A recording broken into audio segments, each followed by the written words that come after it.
All right. Search the scriptures, for in them you think you have eternal life, and they are they which testify of me. And you will not come to me that you might have life. I receive not honor from men, but I know you, that you have not the love of Elohim in you. It says 2 Chronicles 31.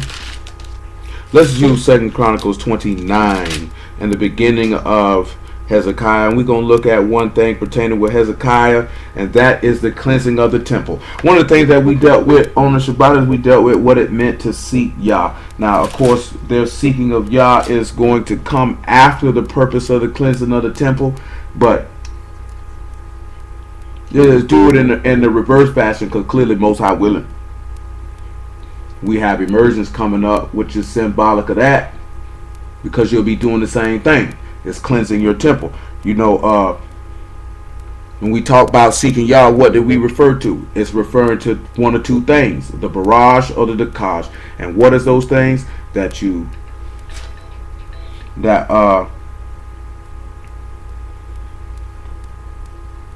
One, you sacrificed yourself by the head, or the head sacrificed himself so you could enter into the door. And then the destruction of the flesh, or the body, or the nephesh, or the carnal mind, whichever one idiom you want to slide in there, separates for you to enter into the house. So now we need to deal with this same aspect of it, which is cleansing the temple or the inner man, because these two key components are necessary for the works of salvation to be completed. And these two things are why many people won't make it, because they will not cleanse their inward parts, nor will they sacrifice themselves. I remember that we did a detailed sermon on this years ago, but the video did not upload for some reason. Now that I think about it, I have no idea what direction we went into it. But nevertheless, 2 Chronicles 29 and 1. It says, Hezekiah began to reign when he was 25 years old. And he reigned 29 years in Jerusalem, and his mother's name was Abiah, the daughter of Zechariah. And he did that which was right in the sight of Yahuwah, according to all that David his father had done. And in the first year of his reign, in the first month, he opened the doors of the house of Yahuwah and repaired them. So he said the first thing he did is he opened the doors. So what would any of y'all think about when he says he opens the doors to repair the house of Yahuwah? Because this something came to my mind for it. Because we already know what the word for door is going to be here. Say he opened the doors to repair this house. When we look at repair, the word is kazak, and that means to strengthen or to be strong, to be firm, to grow, to be resolute, to grow stout, to strengthen, to encourage, to make bold, also to repair, and to hold up, and to sustain, and to support, and to hold strongly with, and things of this nature. So let's look at when we talk about opening up the doors, what you would need to be able to open up that door to repair the house. Revelation chapter 3 and verse 19, I want to say. Revelation 3 and about verse 19. I will use verse 15. Oh, I'm going to start at verse 14 just on general principle. The first aspect of what you're going to be able to do to be able to cleanse your temple is you're going to have to open the doors. So we're going to pay attention and follow closely at what that would mean to open those doors. Revelation 3 and 14, but unto the Malachim of the synagogue of the Doshians write, these things saith the Amin, the faithful and true witness, the beginning of the creation of Elohim. I know thy works, that thou art neither cold nor hot. I would thou were cold or hot. So then, because thou art lukewarm, neither cold nor hot, I will spew thee out of my mouth. Now, y'all, that's one of the key things that y'all always have to remember. It gets mentioned quite regularly. You either got to be all in, or you can't do it at all. There's no halfway. If you're going to be, he say, he that be filthy, let him be filthy still. He that be righteous, let him be righteous still. If then what you want to do, you have to fully commit yourself to it. Kira listened to it, though. They had a little show, man. Hebrew Israelites guilty by association. Whatever. It's really about one West camps. That's really what it was about. And that if you claim to be an Israelite, will you automatically be guilty of the nonsense that them brothers teach and that they do? You know what I'm saying? And the key point of the matter is what I tried to express under the brothers is, if you're wicked, you're wicked. It doesn't matter if you claim to be an Israelite or you don't. Just go against wickedness. This man feel like that we should just preach against One West 24/7, 365 because that's what they do. When in actuality, The master made a strong statement in Matthew chapter 24 when he ran down about don't be deceived about this and don't be deceived about that. He said, I have told you before. If you have been instructed and you have learned the word, then you would be able to identify falsehood when you see it. So this is the reason why Paul stated in Galatians chapter 1, if somebody bring a gospel which we have not preached, let them be accursed, and you might bear well with them. Understanding that you've been taught the doctrine of Mashiach, which is the doctrine of eternal life, which is the doctrine of Elohim, the true Elohim, and that you gain an understanding of him. Seeking that you gain this. That's the whole point of why you even get taught about Mashiach in the first place. It's to gain an understanding of the man who sent him, so you can know him, so you can be one with him, so you can gain everlasting life. That's the purpose. If you actually learning, believing, and applying, then you would not be deceived. See, if you get deceived, it's because you're not believing, and you're not learning, and you're not applying. This is why Paul, when he wrote to Timothy, say forever learning, but never able to come to the knowledge of the truth. You got people who study the word all day long, read it all day long, but they never come to the knowledge of the faith or the firmness or the soundness, which is in Yahushua HaMashiach, which is what you're doing when you're repairing the house. You're trying to strengthen it. You're trying to make it firm. You're trying to establish yourself in the faith. The only way that you can do that is that you have to open up the doors or open up your mind. Nevertheless, to allow the word in. He says, because thou say I am rich, I'm in verse 17, and increase with goods and have need of nothing. Know not that thou art wretched and miserable and poor and blind and naked. I counsel thee to buy of me gold tried in the fire, that thou may be rich, and white raiment, that thou may be clothed, that thy shame of thy nakedness do not appear, and anoint thy eyes with eye salt, that thou may see. As many as I love, I rebuke and chasten. Be zealous, therefore, and repent. Behold, I stand at the door and knock. If any man hear my voice and open the door, I will come into him and will sup with him and he with me. So that means that this man say he's standing at the door and knocks. This man say he opened up the doors of the house of Yahuwah to repair it. The only way that you can be able to be repaired by Mashiach is you're going to have to open up your heart to let him in. So a lot of people have not opened up their hearts to the word, therefore they can't let him in, therefore they can't be strengthened inwardly. You listening, but you not hearing. You sitting there, but you not learning. And why are you not learning? Because you don't want to. Now, I just had this conversation with Lil Muffin just to show the contrast of society, contemporary society and antiquity, just based off a conversation all of us had recently. We live in a society now. And she said she's seen this in our own research as far as teaching our own children. We live in a society now that says learning has to be made fun for children. Yet when you look at antiquity, that wasn't the case. Matter of fact, if we look in contemporary times, that's not even the case for East Indian children or even children of Asian descent. And not even necessarily in every Caucasian or even every black home. And the reason why it's not the case in all these places is because learning is promoted. See, when there's a desire to learn, and that's mainly becoming because you're in an environment where it's conducive to learn, where you're pushed to learn, you don't have to make learning fun for the children because the children want to learn because the environment promotes that. But when you look at the television shows that they use to teach kids in these days and times, they're only serve one purpose, and that's for branding and selling merchandise. Because every single solitary one of these so-called learning television shows sell merchandise. So when the children go out, they recognize the characters and want the merchandise, and you buy the merchandise, and these people make money off of it under the guise that they're teaching your children, when all they're doing is teaching your child how to be another consumer in the global machine. If you actually step back and pay attention to it.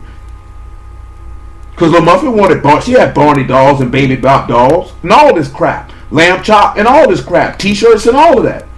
But if it was really about teaching the children and the children learning any things, they wouldn't be selling merch.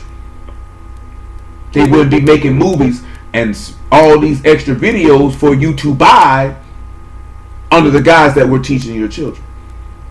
You know what I'm saying? You have to pay attention to that and actually notice what they plan, what they're doing. Because when you look even in Hebrew culture, they didn't have to make anything fun for them kids. They taught them Torah. This is what we do.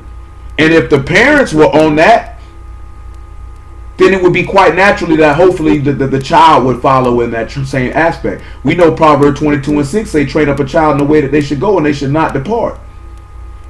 When you look at the ancient Egyptians, that's what they did. The whole, especially with the homosexual Greeks and the type of stuff they was on, their whole society was based on quote unquote knowledge and wisdom, what they deemed to be knowledge and wisdom. Therefore, their offspring had a desire to want to learn these things because the environment fostered it. The reason, like I've stated, the reason why I had a desire, want to learn and want to read, because that's the environment that I was in. The people around me read. They encouraged learning. Therefore, they didn't. Once that flame is lit, you can't put it out. They'll continue to want to learn for the rest of their life. It's a desire, and it's no different with the word. If you don't have a desire to want to do it, it doesn't matter how anybody teaches it to you. It doesn't matter how anybody says it to you. You're not going to do it. And let's get James 1 and 21 for what we're discussing. Your heart has to be opened. Now, Cole, we could look in, Acts where it say, Yah opened Lydia's heart for her to receive the word. But your mind has to already be open to hearing the word. It's basically not being hard-hearted, so to speak. Like he said in Matthew, you have ears to hear and you have eyes to see, but you don't have a heart to perceive, lest you should be converted and you should be healed. See, we don't want to hear it, and that be our problem. We don't want to let it in.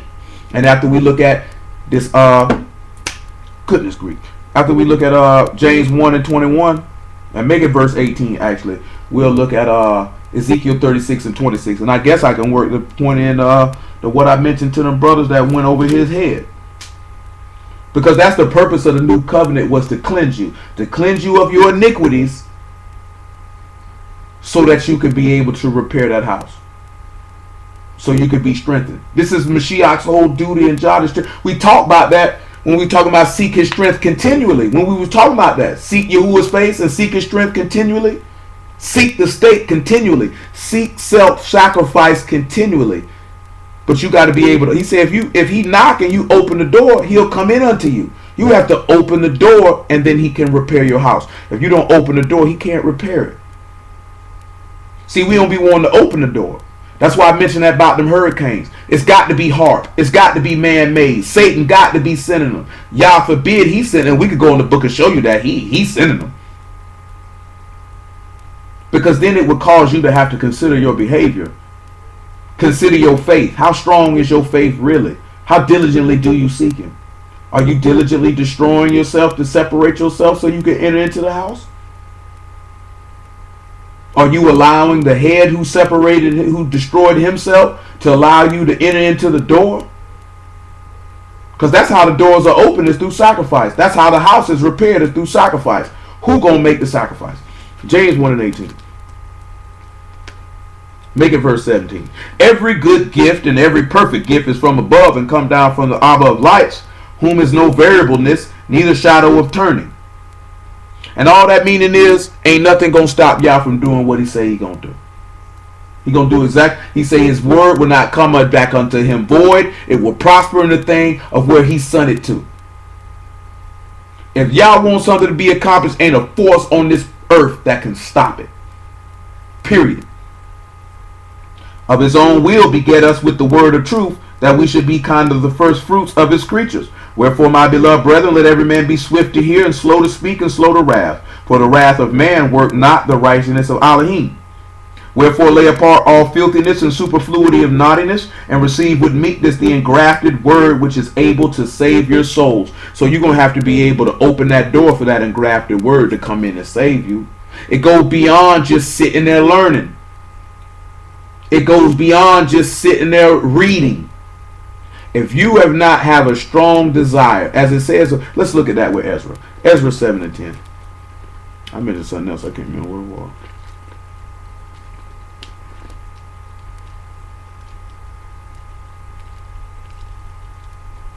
If I can get the book of Ezra, we might be able to get something. We just can't seem to find it for some strange reason. There we go. Ezra 7 and 10. Ezra 7 and 10.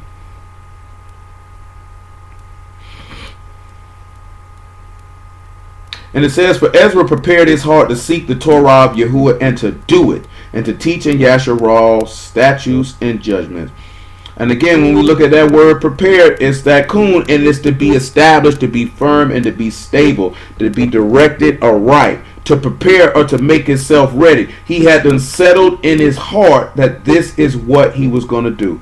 And the word for seek in this particular passage is the qadash. So he had already made up his mind that he was going to do it by the head. He was going to get in by Yahusha. That's why he tell you that in John chapter 10. If any man come in any other way, he's a thief and a robber. You got to come in by the door. You're going to have to come in by this man's sacrifice. You can't get in no other way but through this man's sacrifice. You can't cleanse this temple but through this man's sacrifice. So knowing that you got to let this man in, you got to play up all that naughtiness, all that nonsense you got going on. You got to lay that stuff to the side and open up the doors of your heart so this man can come in. That's it. That's the only way I'm going to do it. It'll come back to me in a minute. But come back to 2 Chronicles 29. Cause I can't remember what I said. I wanted after James.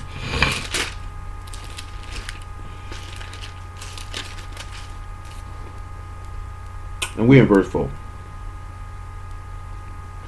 29 and 4. Oh, yeah, 29 and 4. And he brought in the priests, the Levites, and gathered them together into the east street.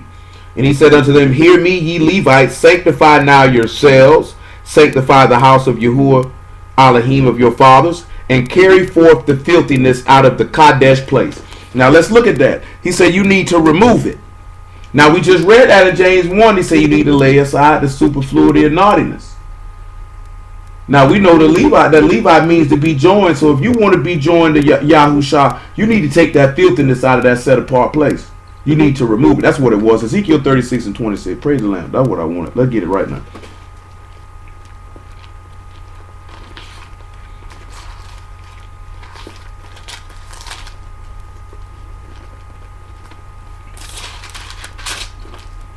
Ezekiel 36 and 25, actually.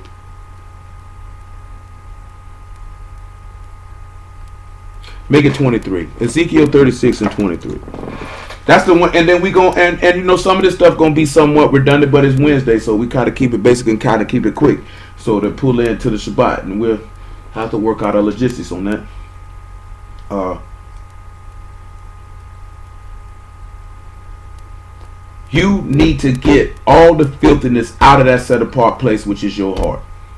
You need to remove it. You need to get it out. It needs to be cleansed. You need to get it out. You're not going to be able to get to where you want to go at carrying this stuff with you. Period. He told you to lay aside the weight and the sin that easily beset you so you can run the race with patience. Nevertheless, I will sanctify my great name. Well, Ezekiel 36 and 22. I'm sorry.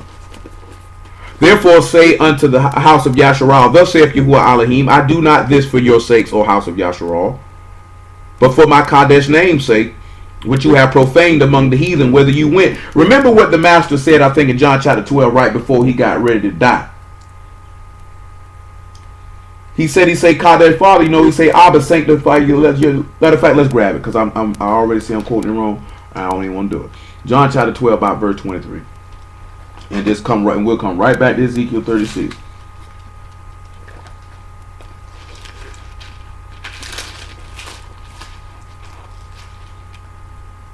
John 12, not 23. I'm sorry, y'all. 12 and 28. We'll make it 27. Matter of fact, make it 25. Because this is going all the way back to that qadash and that seeking. And if you want to cleanse it, because what cleansed Mashiach out was literally dying.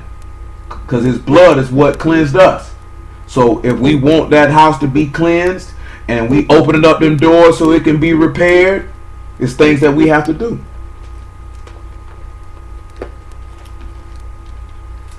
He that loveth his life shall lose it. He that hateth his life in this world shall keep it unto life eternal. You cannot say you seeking Yah and you trying to save your life. And saving your life is trying to hold on to the things that you desire to do that are contrary to the word. No matter how minute, no matter how large. Anything that you're trying to do that is contrary to all righteousness, all qadash, that will profane this man's name, you need to lose it. That's why he say you're not hot or cold, you're lukewarm.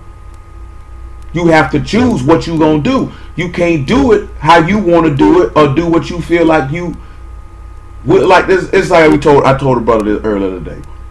This junk is bigger than keeping Sabbath, man, and not eating no pork chop. And I tell you that all the time. It's bigger than that. It's more to it than that. Your ancestors saw this man work many signs and wonders and still did not believe. Still didn't have a desire to walk and do nothing. These people watched Mashiach work all manner of miracles, signs, and wonders and still didn't believe. Those people saw the apostles work many signs and wonders, and what caused them not to believe? It was because of the hardness of their hearts. It was because of the uncleanliness that was in them.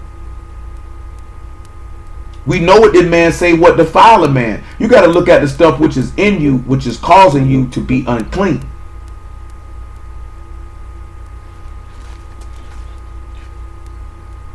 If any man serve me, let him follow me where I am. There also shall my servant be. If any man serve me, him will my Father honor.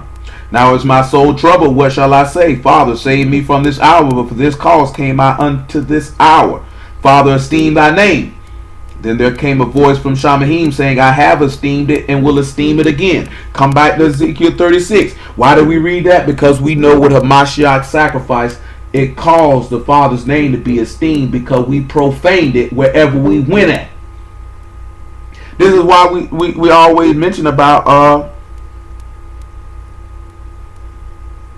watching what you do so this man's word is not blasphemed based upon your actions. You don't want nobody speaking down on this man's name because of you. And this man done went through all this here to esteem to get this man's name back right in the street. Because you got this man's name bad in the street. You got to think about that type of stuff. In every form of conduct that you participate in, you represent Yahuwah. You're not representing yourself. If you think it's about you, you might as well put the book down. Because you're not going to make it, because you're going to end up being a pleaser of yourself and not a pleaser of Elohim. You're a lover of self. You can't be, if you think it's about you, you can't love Elohim.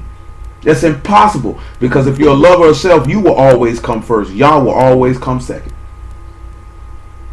He'll always come second if you love yourself more than you love him. He will always come second. Ezekiel, what we at? Verse 22. Therefore say unto the house of Yasharal, thus saith Yahuwah Elohim, I do not this for your sakes, O house of Yasharal, but for my qadash name's sake, which you have profaned among the heathen, whither ye went. Yahushua was killed to get this man's name back right. That's why he was killed. And I will sanctify my great name, which you have profaned among the heathen, which you have profaned in the midst of them. And the heathen shall know that I am Yahuwah, saith Yahuwah Elohim, when I shall be sanctified in you before their eyes. And he did that when he offered up Mashiach. The heathen saw it. They saw it. He sanctified himself in the eyesight of the heathen. That's why the master says, sanctify me. He says, sanctify them by thy truth. Thy word is truth. I have sanctified myself by the truth. And you're going to be sanctifying yourself by the truth if you destroy, you allow the head that has destroyed himself to allow you to enter into the door, because then by that reason you would sanctify yourself. You'll be doing the Bakash and the Darash. You'll be combining them both if you seeking Yah. That's what you need to have in your mind when you say you seeking Yah. That's the only thing you need to have in your mind. I need to sacrifice myself. I need to destroy my flesh. I no longer need to live, but he that died and rose again living in me. That's why I mean that you can't love yourself and love Elohim, because then it's you that's living and not Mashiach. When is he going to live inside of you? When is the word going to live inside of you? He can't live inside of you because you haven't opened the door, so therefore he can't make you strong. He said, for I will take you from among the heathen and gather you out of the countries and will bring you into your own land. Then will I sprinkle clean water upon you, and you shall be clean from all your filthiness. And from all your idols will I cleanse you. And a new heart also will I give you, and a new ruach will I put within you. And I will take away the stony heart out of your flesh, and I will give you a heart of flesh. And I will put my ruach within you, and cause you to walk in my statutes, and you shall keep my judgments and do them. Notice that he said how he'll sprinkle clean water upon you and cleanse you. Let's look at 1 Peter chapter 3. Because you got to cleanse your heart. You know, we'll read Psalm 51 on general principle. Hang on a minute. Let's get Psalm 51 right now before we read Peter. Let's just do that. Psalm 51. Psalm 51. Most of y'all probably familiar with it. We'll start at about verse 6. Psalm 51 and 6. Psalm 51 and 6. It is imperative that you cleanse your heart. It's your heart that's the problem. It's your brain. It's your thoughts.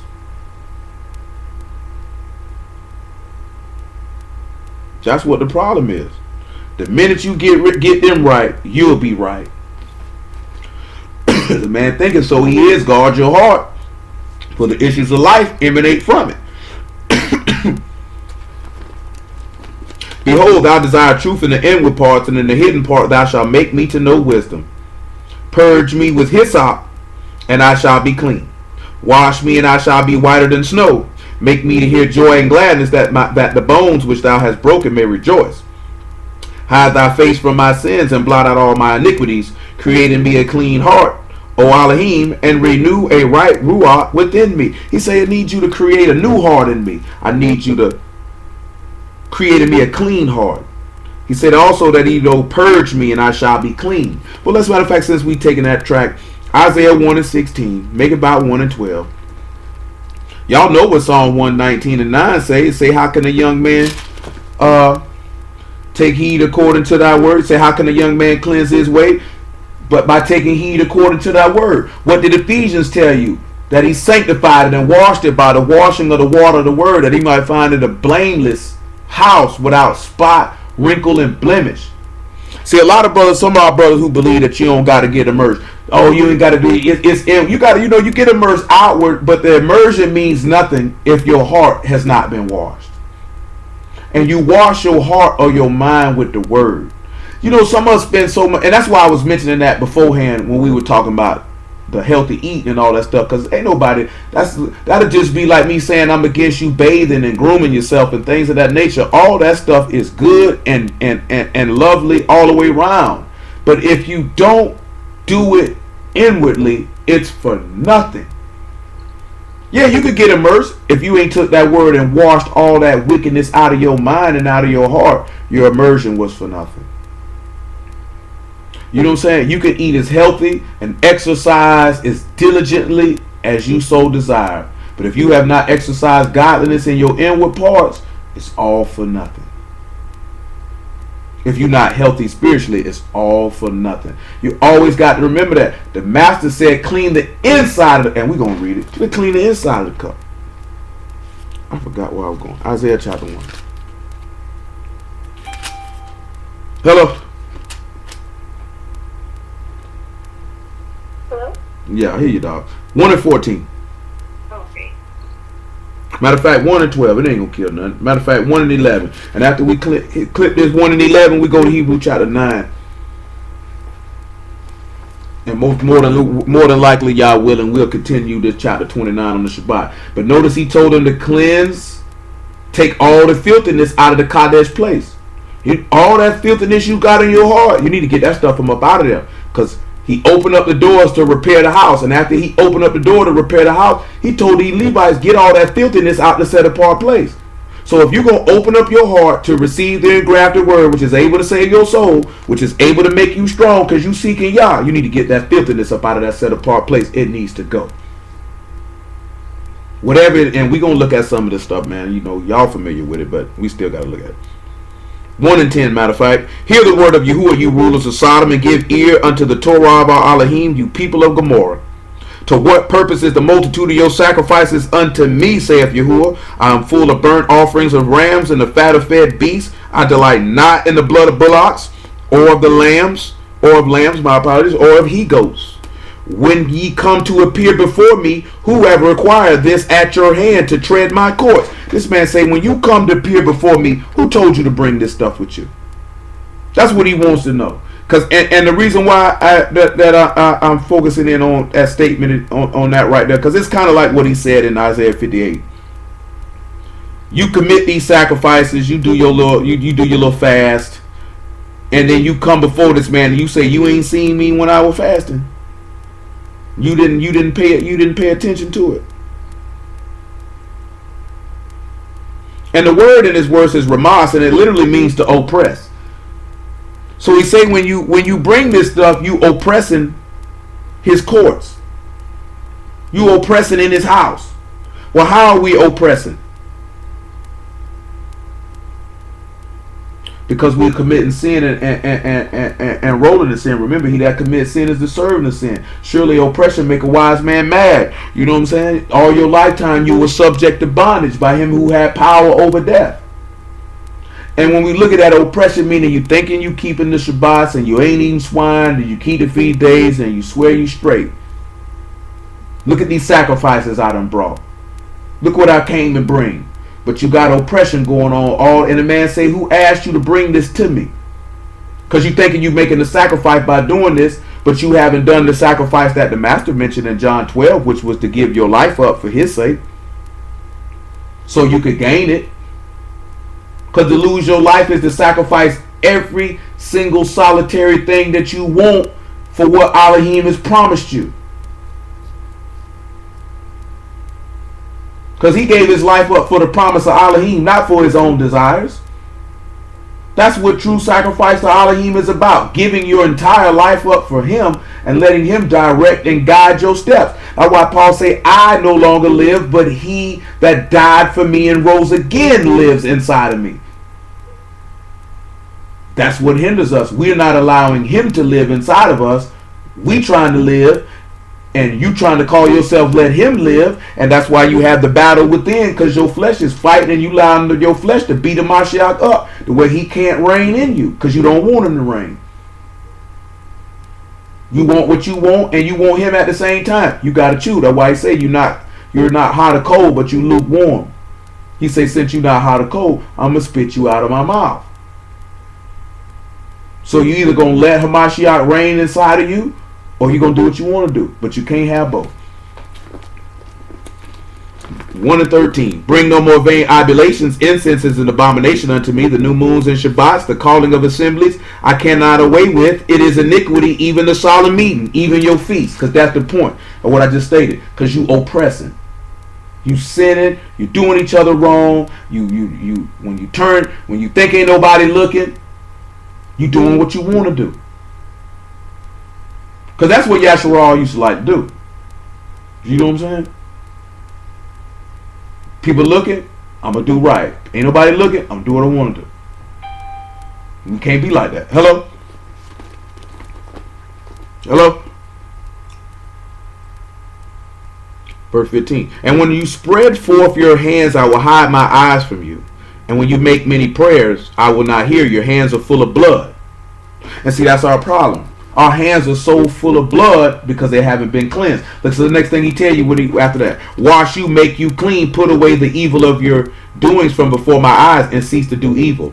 Learn to do well, seek judgment, relieve the oppressed, judge the fatherless, plead for the widow. Come now, let us reason together, saith Yahuwah. Though your sins be as scarlet, they shall be white as snow, and though they be red like crimson, they shall be as wool. So he told you to wash yourself and cleanse yourself of this iniquity. But how would you be able to do it? Let's see Hebrew chapter 9 if he tells us how we're going to be able to do it. And then, of course, we're going to have to sit back and look at the things that need to be removed from out of your temple. Out of that most qadash place so it can be cleansed. And you have to be honest and sincere with yourself. You got to be real with yourself. King Solomon said that every man knows the plague of his own heart. Everybody knows the plague of his own heart. Everybody knows the things that they doing, the things that they wrestle with, and this, that, there, and the third. And the only reason that we wrestle with certain things is we allow that particular desire to have more control and dominance than to let Yahusha have that control and dominance. And it really comes down to just as simple as one thing, which is just to let it go. Just to really release it. Because you're holding on to it for whatever reason you're holding on to it for. And you just have to let it go. And probably the only reason why you're not letting that particular thing go that you desiring is because you may trust in it more than you trust in Yah. Or whatever pleasure or benefit that you're deriving from whatever you holding on to, you feel like Yah won't replace it with something greater, equal to or greater than that. And even if he didn't replace it, so what? You gonna have the reward that he has at the end.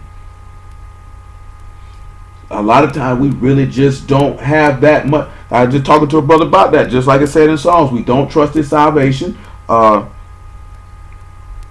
We don't believe in him, and that causes us not to be steadfast in his covenant. Which is why your house ain't being repaired or being firmed or being established. The whole purpose of him, Hezekiah, coming to open the doors was for the house to be repaired because it was broken down. The whole purpose of you opening your heart to receive the word because your house needed to be repaired because you're broken down. He says that he heals the brokenhearted. Where your heart is broken because of sin. Whatever you've been doing. And not just something in the last 6 months, 6 years, your entirety of your life. He said, a broken and contrite heart he will not despise. Your sin should have you broken, which is why you would have godly sorrow, which should not be repented of. And that's why he'll take that heart of stone out of you and give you a heart of flesh. That's why he cleanses you. That's why he sprinkled clean water on you. Because you need to wash this filth from up out of you. Some of y'all probably take more care in washing your clothes, or maybe washing your body, maybe washing your car, maybe even washing your shoes than you do washing your heart. Which is the most important thing of them all. Because the issues of life come out of your heart. If the word is in you, then that's what's going to come up out of you, and eternal life is going to come up out of you. The man told you, the flesh profit nothing. The words that I speak unto you, they are ruach and they are life. If you allow that to reign in your heart, then that's what will flow out of you. If you allow sin to reign in your heart, then death is what will flow out of you. It's just that simple. You know what I'm saying? We didn't even need what the master said in Mark 7 for that. But he came to state it in to make it a little bit more clearer, because the scripts had already told us this. Hebrews 9 and about 11.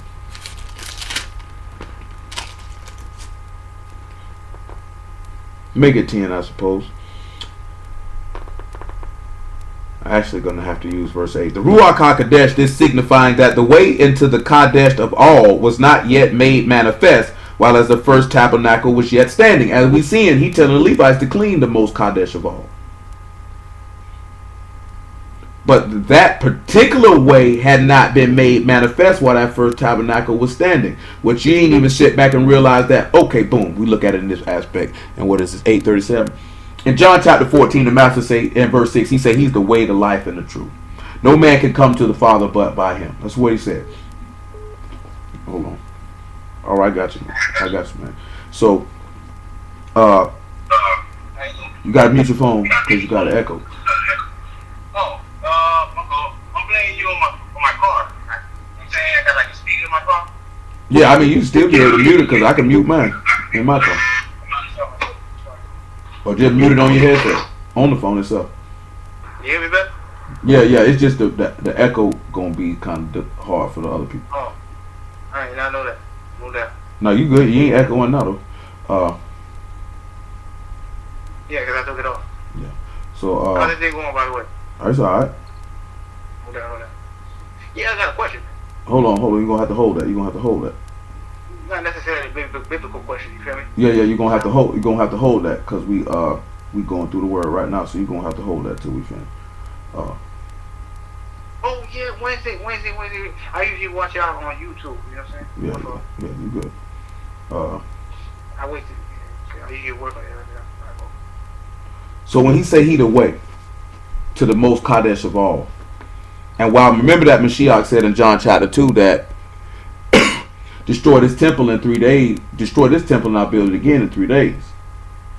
The way into the sanctuary of Elohim, as stated in Ezekiel 37, I should say, and verse 27, the way to Elohim, or the Darak, the way to the highest which covers sins, was not yet made manifest while Yahushua was currently in the flesh, while that first tabernacle stood. But when he sacrificed himself and was destroyed and then sanctified by that, then the way to Yahuwah had been made manifest. Now you can be able to do like we just read in Ezekiel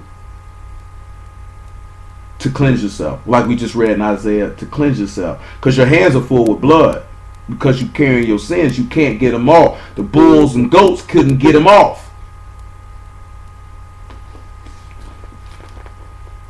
He said, which was a figure for the time then present, in which were offered both gifts and sacrifices that could not make him that did service perfect, as pertaining to the conscience, pertaining to your mind. You couldn't be complete, full, and mature in that aspect, which stood only in meats and drinks and diverse washings and carnal ordinances imposed on them until the time of Reformation.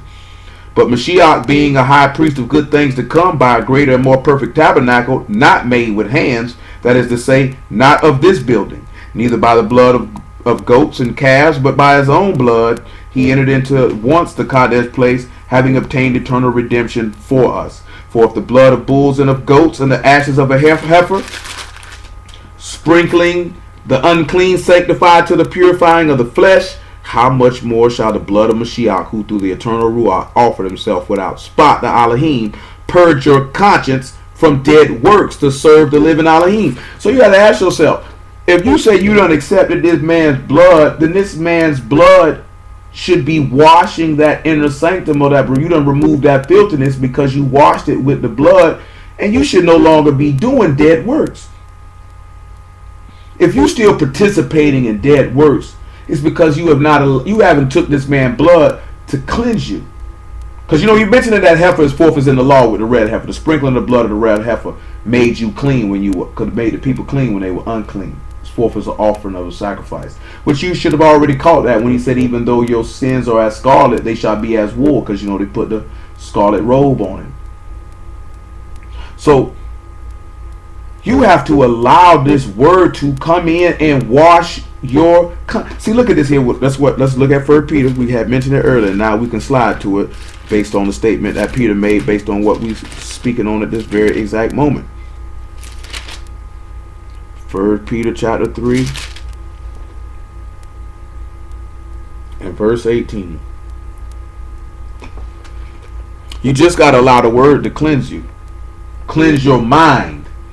Your mind. Because your mind is the problem. That is the problem. Your mind is the problem. You change your mind, you'll save your soul. You keep the same mind, you will go to hell.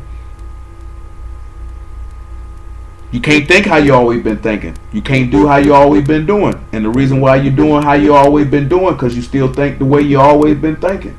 You change your thoughts, you change your life. And we have that same mantra and thought process for everything but Yah's word. We try to make this man's word way more difficult than what it is, when we really just a problem. You just got to get out your own way. Stop being selfish. Stop being proud. Stop being disobedient. Stop being stubborn. Stop being rebellious. You know what I'm saying? And just hearken and submit yourself under his mighty hand, and he'll exalt you in due time.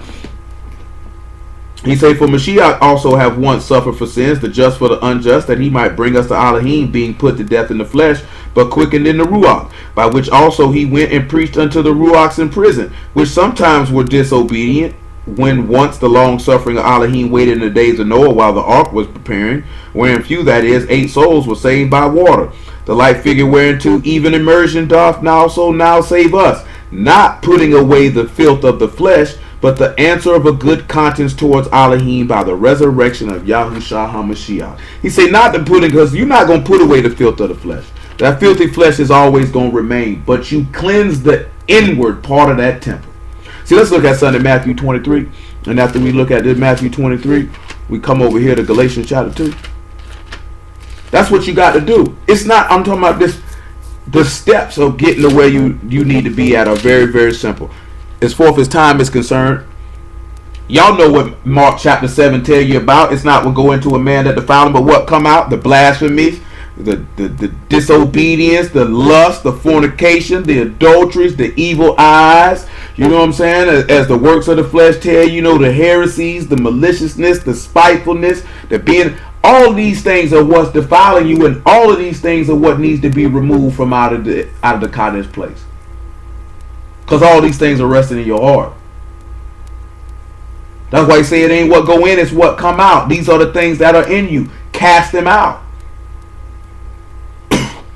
Do like what he said in the book, man. Treat it like a menstruous cloth and say, get thee hence. Get this away from me. It's two analogies that I've always used. They're utterly disgusting visuals, but it is what it is. Ain't none of you, especially none of you women, and I know ain't no man finna do it, ain't none of y'all finna walk around holding no menstruous cloth. Ain't none of y'all finna walk around with no tampon in your hand. You not finna do it. Not no used one. You're gonna discard that immediately. You don't want that filth nowhere near you. You don't want it on. You don't want to touch it. You want nothing to do with it. And that's how you need to look at all the things that are in your heart that are contrary to righteousness. That's why he gave that analogy. That's why he said that. He said, you'll say, get thee hence.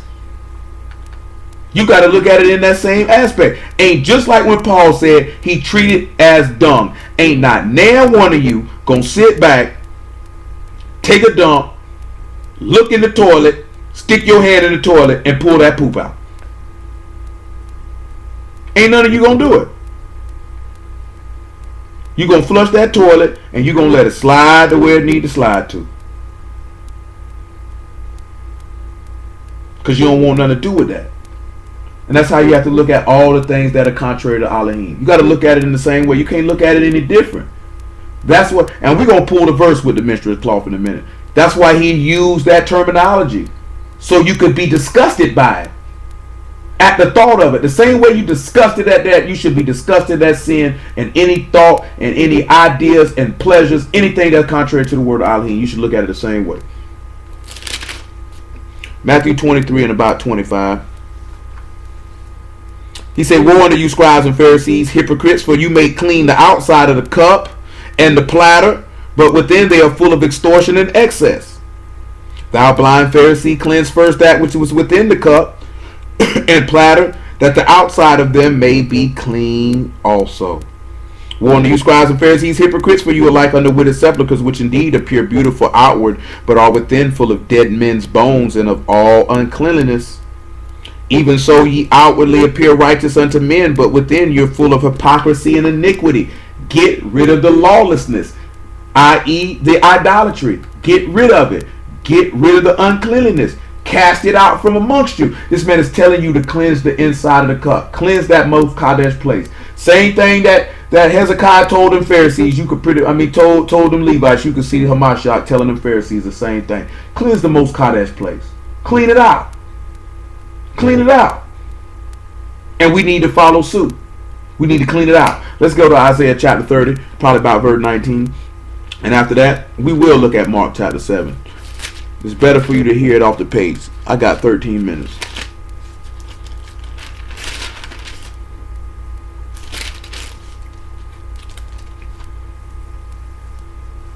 (30 and 19). I'll make it 18. 30 and 18, book Isaiah. And therefore will Yahuwah wait, that he may be gracious unto you. Therefore will he be exalted, that he may have mercy upon you. For Yahuwah is the Elohim of judgment. Baruch are all they that wait for him. For the people shall dwell in Zion at Jerusalem. Thou shalt weep no more. He will be very favorable unto thee at the voice of thy cry. When he shall hear it, he will answer thee. And though Yahuwah give you the bread of adversity and the water of affliction, yet shall not thy teachers be removed into a corner any more, but thy eyes shall see thy teachers, and thy ears shall hear a word behind thee, saying, this is the way, walk ye in it, when you turn to the right hand, and when you turn to the left. You shall defile also the covering of thy graven images of silver, and the ornament of thy molten images of gold. Thou shalt cast them away as a menstruous cloth. Thou shalt say unto it, get thee hence. And the reason why we mention that is because he said that you are full of hypocrisy and iniquity. And remember, when we were looking at idolatry, we see that idolatry was linked with lawlessness. So all the things that cause you to be an idol, which we know to be an idol would be stubborn, doing what you want to do, irregardless of what the word states, you need to begin to look at all of those things that would cause you to be an idolater as that menstruous cloth and cast it away from you. Let's look at the next thing we need to look at, which is Mark chapter 7 and verse 23. And after Mark chapter 7 verse 23, 1 Corinthians chapter 6 and verse 9. And after that, We see what I can pull from 2 Chronicles 29, and if it is not nothing that Mark 7 and 18 that we're gonna be able to use, then we'll go to 2 Corinthians chapter 6 and slide on out of here. Mark 7 and 18. And he saith unto them, Are you so without understanding also? Do you not perceive that whatsoever thing from without enter into the man, it cannot defile him, because it enter not into his heart, but into the belly, and go out into the draught, purging all meats? And he said, That which come out of the man, that defile the man. For from within out of the heart of men proceed evil thoughts. Now the book tells you that all unrighteousness is sin, and that you really need to guard your thoughts, because those evil thoughts, whatever like this here, that's going to make you unclean. What is it going to make you unclean? Because you very well may act upon them. And we know them evil thoughts is going to take you back to what's abominable to Yahuwah, which is devising wicked imaginations, which will cause your feet to be swift to running in mischief, which 9 times out of 10 is going to cause you to shed innocent blood, which is going to have blood upon your hands, which is going to cause this man not to hear you. And that's why he say you need to wash you, make you clean, and cease from doing evil from before his eyesight. And that's what we need to consider. Guard your heart. Proverbs 4 and 23. Guard your heart, for the issues of life emanate from it.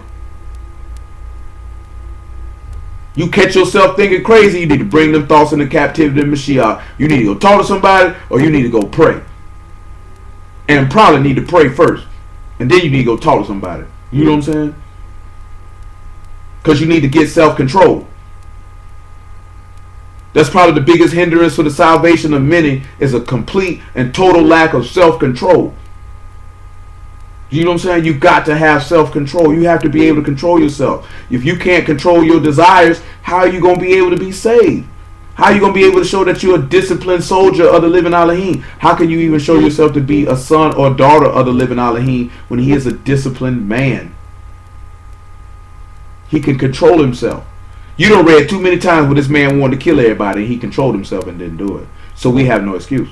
Before we even get to Yahushua, we don't have no excuse. This man showed a lot of restraint and self-control on numerous occasions that he did not have to show towards us.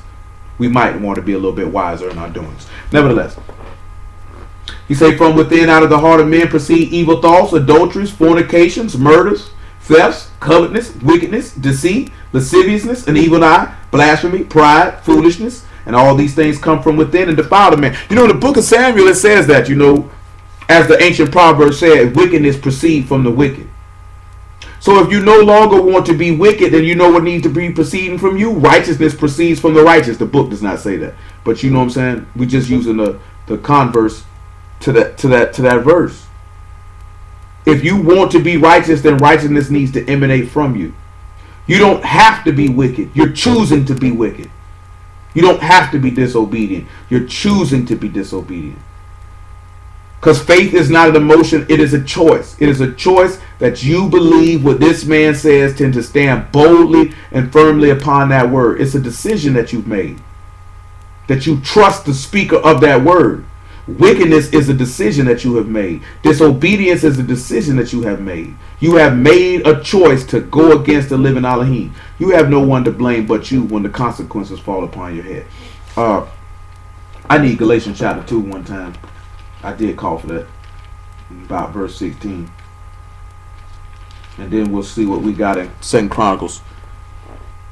Which we're probably not going to have anything because we're going to have to go. Galatians 2 and 18. For if I build again the things which I destroyed, I make myself a transgressor. For I through the Torah am dead to the Torah, that I might live under Elohim. I am crucified with Mashiach, nevertheless I live, yet not I, but Mashiach live in me. And the life which I now live in the flesh, I live by the faith of the Son of Elohim, who loved me and gave himself for me. We already read in Hebrew chapter 9, he gave himself for the purpose of cleansing your conscience from dead works. So you need to allow that cleaning out of your tabernacle, out of that most qadash place. You need to allow that cleanliness to go forth. And you need to allow this man to live inside of you. 2 Chronicle 29. Let's see what we got. I don't think we got nothing that we're going to proceed with. So we're going to have to wrap it. Because it is a long chapter. Yeah, we're going to wrap that. Let's go to 2 Corinthians 6 and 14.